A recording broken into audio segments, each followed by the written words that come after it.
సార్వత్రిక ఎన్నికల ముందు మోడీ సర్కార్ కీలక నిర్ణయం తీసుకోనున్నట్టు తెలుస్తోంది.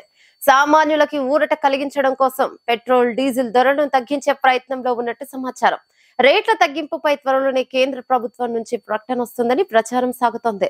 లీటర్ కు 5 నుంచి 10 వరకు తగ్గొచ్చని అంటున్నారు. ముడి చమురు ధరలు బ్యారెల్ కు $70 నుంచి $80 రేంజ్ లో ఉన్నాయి. కాబట్టి ఇంధన ధరల తగ్గింపుకు ఇది అనుకూల సమయమని కేంద్ర సర్కార్ భావిస్తుంది. అంతర్జాతీయంగా ముడి చమురు ధరలు తక్కువగా ఉండటం వల్ల ప్రభుత్వ ఆయిల్ మార్కెటింగ్ కంపెనీలైన Indian oil corporation, Bharat petroleum corporation, Hindustan petroleum corporation 2023లో భారీ లాభాలు ఆర్జించాయి. అంతర్జాతీయంగా రేట్లు తగ్గినా భారత్ లో ధరలు తగ్గించకపోవడంతో ఆయా కంపెనీలు భారీగా లాభం పొందాయి. దీనితో ధరల తగ్గింపుపై ఆయిల్ మార్కెటింగ్ కంపెనీలతో కేంద్ర ప్రభుత్వం చర్చలు జరుపుతోంది.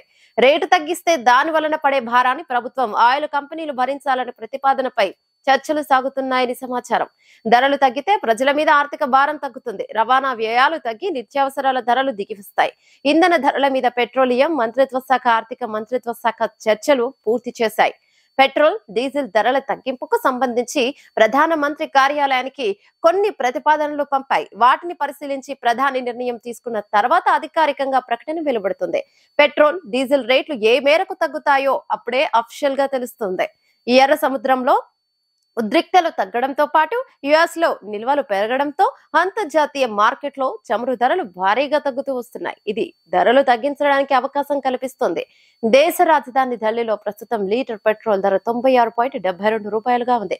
రాజస్థాన్ లో 109.34, హర్యానాలో 97.31, యూపీలో 97.05, పంజాబ్ లో 98.45 ఉంది.